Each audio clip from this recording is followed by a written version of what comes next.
Tanse, I'm Gitxsan. Welcome to APTN National News. Police in Saskatchewan have made arrests and seized more than $1 million in illegal drugs following a 4-month-long drug trafficking investigation led by the Regina Police Service's Drug and Street Gang Unit. 2 of those people arrested were part of last year's University of Regina Rams football team. Last week, 8 search warrants were executed in Regina and the towns of Alameda and Frobisher. 5 people were arrested, and fentanyl, cocaine, methamphetamine, and more than $150,000 in cash was seized, along with a number of vehicles and illegal guns. The Regina Police Service says they believe the value of the seizure is more than $1.5 million. Emmanuel Bashir, Morteza Ahadi, Randall Reset, Tarek Polius, and Michael Jordan have all been arrested and made their first court appearance last Friday in Regina. Jordan and Polius, both originally from Toronto, are enrolled at the University of Regina and played for the Rams during the 2024 season. The university has since suspended both players from the football team. Crown Indigenous Relations Minister Gary Anandasangri was in Vancouver on Monday to sign a historic land lease revenue sharing agreement with the Musqueam First Nation. The agreement was signed between Musqueam Chief Wayne Sparrow, Anandasangri, the Federal Transport and Internal Trade, and the Vancouver Airport. It will commit the Government of Canada to share a percentage of ground lease revenues with Musqueam First Nation.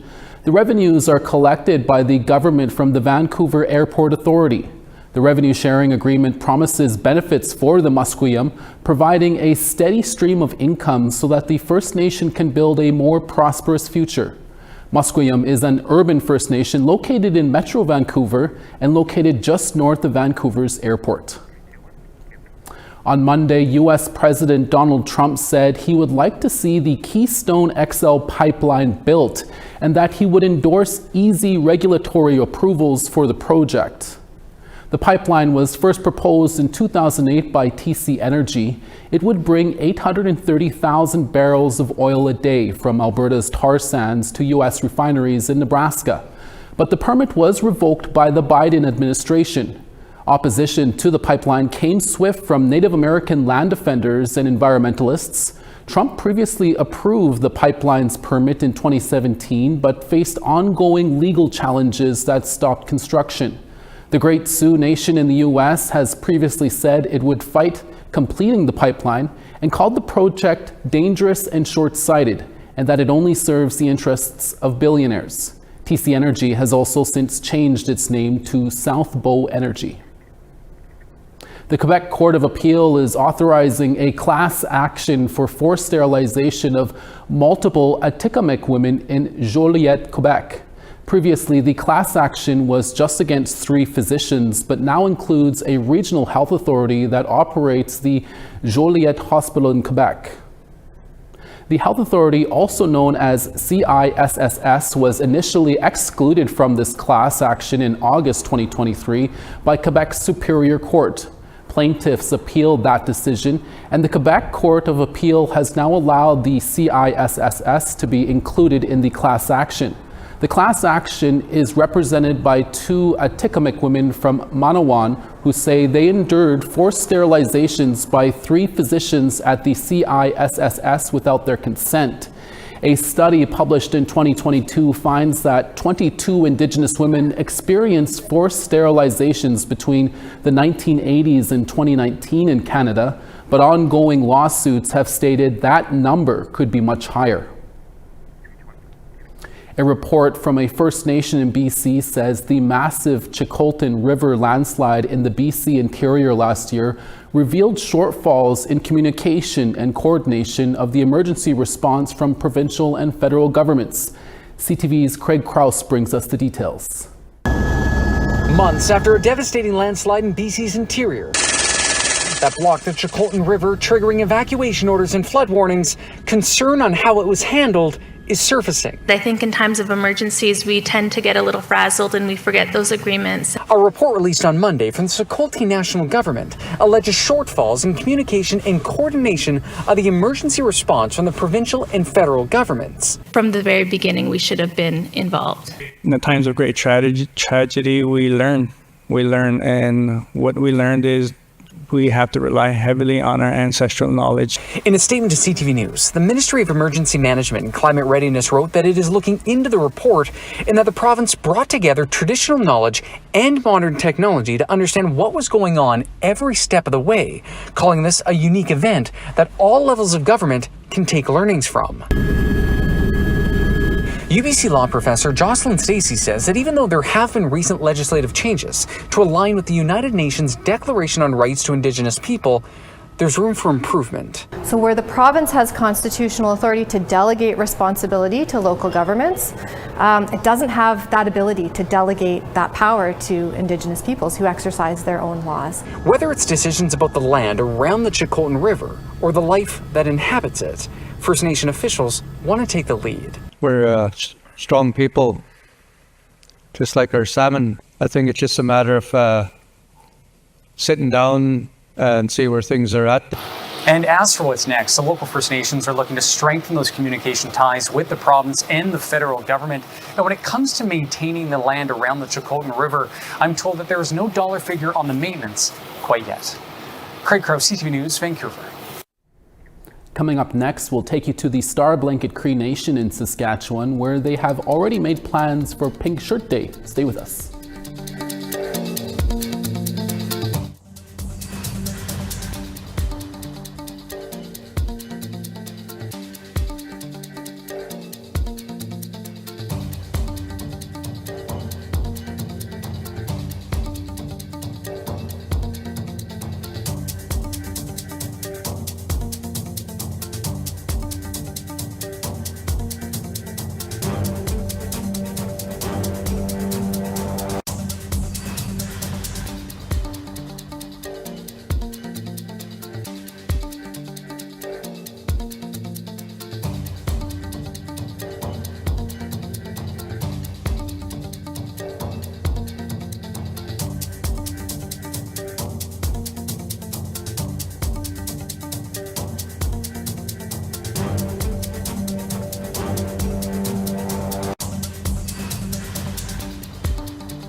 Thanks for staying with us. APTN's Hockey Night in Canada and Cree recently got a look behind the scenes at the Indigenous representation of the hockey TV series Shoresy. In this story, we meet some of the Indigenous cast members and learn about why they got into acting. I'm Andrew Ansanen, and I play Goody on the show called Shoresy. hockey had everything to do with me getting this opportunity. If I wasn't the hockey player, then I wouldn't have been chosen for the role that I got. It kind of helped that I had missing teeth, so I think that was a little bit of the cherry on top. My name's John Morasti. I'm from Flying Dust First Nation in northern Saskatchewan, and I play as Gym number 1 on Shoresy. Yeah, my name is Brandon Nolan, proud member of Garden River First Nation, and my character on Shoresy is Gym number 2. Well, I guess what I tell people that don't know much about it, they know the movie Slapshot. We're kind of like the Indigenous Hanson brothers, me, Jordan, and Brandon, the 3 Gyms. Jim? Yeah. Jim? Yes. Jim? It's just really cool to be tied with my younger brother Jordan, the other Jim, and then John Nasty Morasti, the 3rd Jim. So, it's just humbling to be a part of something that's so cool and to be part of something that's special. Anine, I am Blair Lamora, and I play Zequan in Shoresy.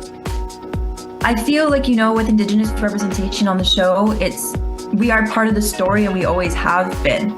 We're kind of contributing to reshaping the narrative of who Indigenous people are as the seasons go on. And it's kind of beautiful because it happens on and off screen, which is really nice. Like, it starts with cast and crew, but then we also use a bunch of Indigenous brands, designers in wardrobe, we use brands in hair and makeup, and it's kind of really cool to be a part of something that is so inclusive and ready to put us at the forefront. Hi, I'm Kehlani Rose. I was born and raised in Clately, the place where the 2 rivers flow together.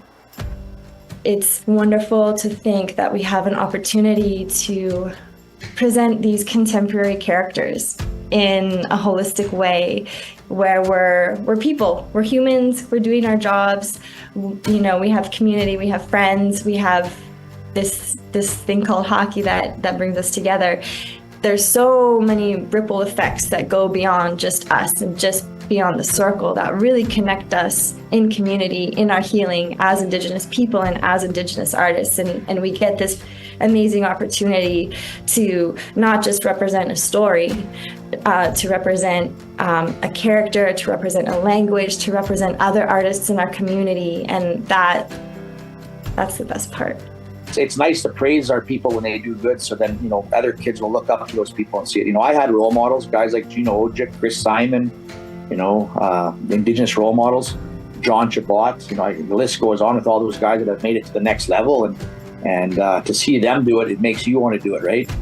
And you want to also be a good person. You don't want to be a bad example, right? Because a lot of these kids are going to follow in your footsteps. So, just trying to promote yourself as positive as you can and go out there and work hard. Yeah, I think it's super important that the youth have people to look up to that are Indigenous or of different cultures. It's not just about trying to be a role model myself, it's just making a difference. So if that goes in the role model category, then yeah, I'd love to be somebody's role model. Pink Shirt Day is set for this Wednesday. It's a chance to raise awareness on how bullying impacts our society. The Star Blanket Cree Nation in Saskatchewan got things started early as part of a week-long event to make the community safer and improve the well-being of residents. CTV's Mick Favel was also there and brings us this report. Saga Hitowin, or Love One Another, is the name and goal of a first-of-its-kind event for Star Blanket Cree Nation. Members of all ages gather to listen and learn from one another about the importance of being good people and the issues that can stem from bullying and violence. Any form of lateral violence is frowned upon today, and to be aware of that, and together we can love one another and build a stronger, more resilient community.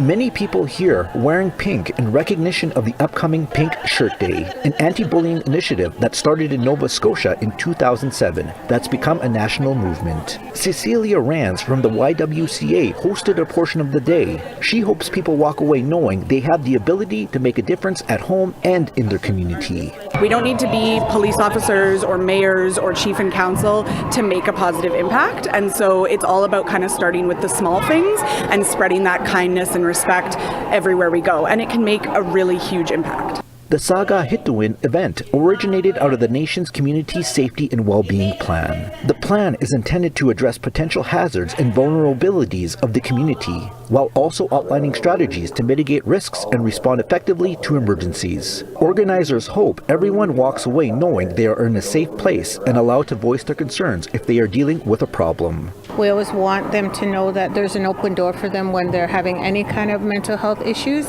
And, there's COCMs here, there's aunties here, there's community workers and people here that they can, just reach out to anytime they're not feeling the best. The National Pink Shirt Day is set to take place at many schools across Canada on Wednesday, February 26th. Mick Favel, CTV News, LeBret.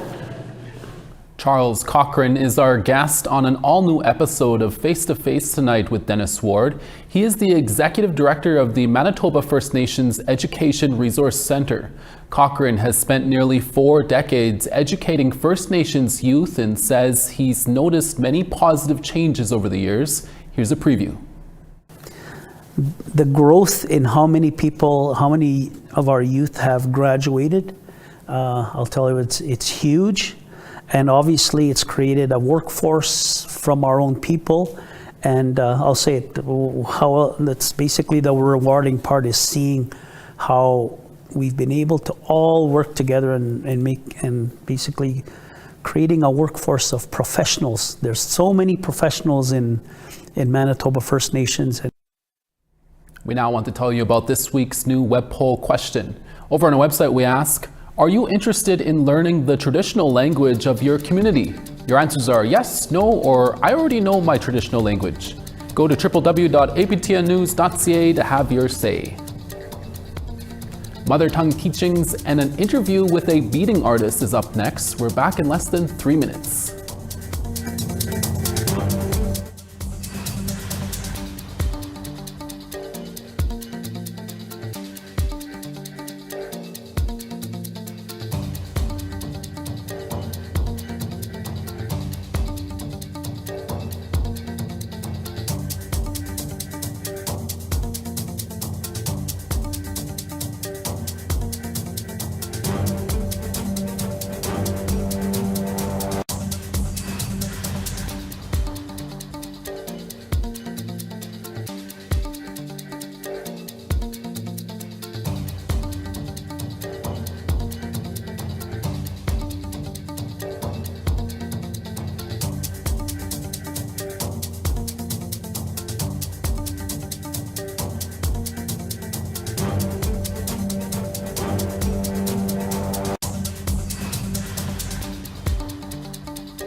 Round 5, Halifax, Sun in 5. Cartwright 0, Happy Valley Goose Bay 0. Saquonay 3, Val d'Or -7. Toronto 6, Sarnia 8. Big Trout Lake -12, Wawa -7. Pukatawagan -5, Norway House -7. Brandon -7, Gimli, Sun in -3. -5 in North Battleford, Yorkton -4. Stony Rapids -18, Buffalo Narrows, Sun in -5. Partly cloudy in Peace River at 4, Fort McMurray -1. Lethbridge 12, Medicine Hat 12. Quesnel 9, Bella Coola 9. Prince Rupert 8, Smithers 6. -21 in Old Crow, Dawson -10. -11 in Fort Simpson, Watee -17.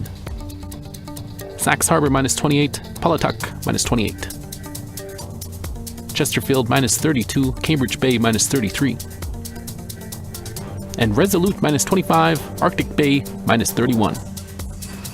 Our next guest is from the Fallon Paiute Shoshone tribe located in northwestern Nevada, south of the Medicine Line. Alyssa Songoi has been beading all her life, creating beautiful works of art for powwow dancers. She also creates eye-catching and signature beaded medallions that depict various pop culture characters like Teenage Mutant Ninja Turtles, Dragon Ball Z, and Mario and Luigi. We recently spoke to Alyssa about her work and why she does it. Here's that interview. Alyssa, thank you so much for speaking with us today. Can you explain what got you started in beading, and are you able to tell us how many pieces you have made over the years? Awesome. I just would first like to say thank you so much for having me. It's such a pleasure. So I just started beading ever since I was a freshman in high school. I took a beading class there at my high school, and I just really took off from there. I've been continued to be inspired by so many great artists along the way, you know, such as my great grandma. She really helped inspire me to keep beading, you know, continue to learn my culture, preserve our culture. That was my main purpose for beading, was actually to continue the culture, you know, keep our traditions alive. And I love expressing myself through my art as well. So that's what started me on my beading journey, was just always being inspired by the culture around me, keeping it alive. So, and as far as how many beaded pieces that I've made over the years, I've honestly lost count, but they range from, you know, small like beaded earrings to the larger projects such as powwow outfits. And one of my most prized possessions that I have beaded was my son's cradle board that I have here. Wow. And I actually took part in making this. I beaded this backboard piece. But so yeah, I mean, you know, it just started from making small beaded earrings, you know, and I just continued to learn that way. That's beautiful. And you have made beaded powwow regalia, what you were talking about there. And you also have these very eye-catching beaded medallions. Can you tell us where you got the ideas for your designs, and what goes through your mind when making a piece, and how long does it take? I absolutely just love to be inspired by everything around me. I love to experiment. You know, I just, you know, just go for it. I just, you know, jot my ideas down on a paper, and I love to just make it happen. And what got me into beading the character medallions was actually from my son. He's super into Mario. You know, I made a Mario piece, and he's honestly one of my biggest inspirations for creating the character medallions. He, you know, always comes into my crafting room, loves to see what I'm making. He loves pointing out the colors I use. And, you know, he loves the bead wall as well. He loves the colors, everything. So he's my biggest inspiration for creating those character medallions. And yeah, he's my pride and joy. Yeah, and Alyssa, you also attend powwows and dances as well. Can you tell us how that journey has been for you and your family? I love going to powwows. I've been dancing ever since I could walk. I've been dancing Northern traditional. And honestly, it's my favorite thing to do every single month is powwow. Meet friends, meet my family, and meet new people along the way. You know, hearing the sound of the drums, you know, as I'm dancing with my family is really healing. There's so much healing that goes on in powwows, and it's the best just doing it with my family, doing it with the people that I love. And also, and you know, it's a huge, great source for inspiration as well. You know, there's so many bright colors, you know, there's really good food there, you know, there's so much that goes on in the powwow, so. Yeah. And Alyssa, finally, what is your message to other young up-and-coming beading artists out there who want to get into the craft? I would say, you know, never stop experimenting, you know, learn from your mistakes. You can never make too many, you know, and I would also just say learn from your elders. You know, our elders are so precious, and, you know, just talk with them, you know, sit down with them, give them a hug, you know, embrace them. And yeah, just never stop learning, never stop learning. That's what I would say to upcoming beaters, you know, and I am honestly just so grateful to continue to learn as well as an artist and to expand my work and, you know, have opportunities like this. It's, you know, so it's honestly so overwhelming. So that's great. Alyssa Songoi, we'll have to leave it there. Thank you so much for your time. Thank you so much. Each weekday this month, APTN has taken you to the roots of Indigenous languages for I Love to Read Month. TR Wheatley introduces you to a knowledge carrier who brings you a phrase of the day. Today, Pamela Torres shares a Gitxsan song and its teachings with us.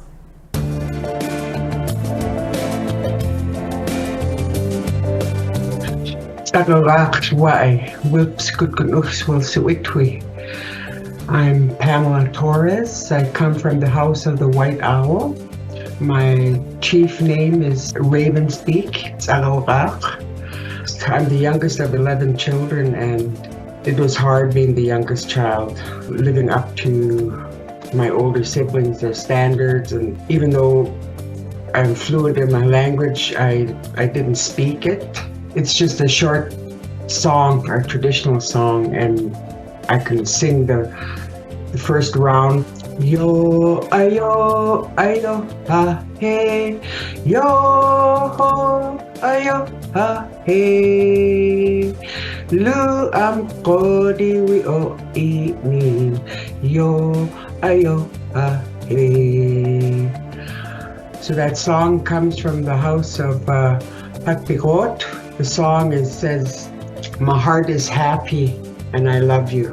Basically how I live my life. I show compassion, love to whoever I meet.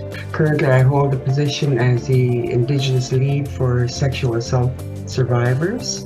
I was a restorative justice worker for 15 years, and that's the first time that I realized what residential school had done to our people. Now I'm on the other end of the spectrum, like working with the victims, and but I'm given this opportunity to bring in our own Indigenous teachings, or what traditional healings we use. Lu am kodi wi o ini yo ayo ahe. Such a beautiful song. Thank you, Pamela and TR. To hear the other phrases of the day for February, check out our website at aptnnews.ca/mother tongue teachings. And that's your daytime newscast for this Tuesday, February 25th. Dennis Ward is back for your evening newscast in a few hours. Please join us again. From all of us at APTN National News, hi, thank you for watching, and we'll see you again tomorrow. Excellent.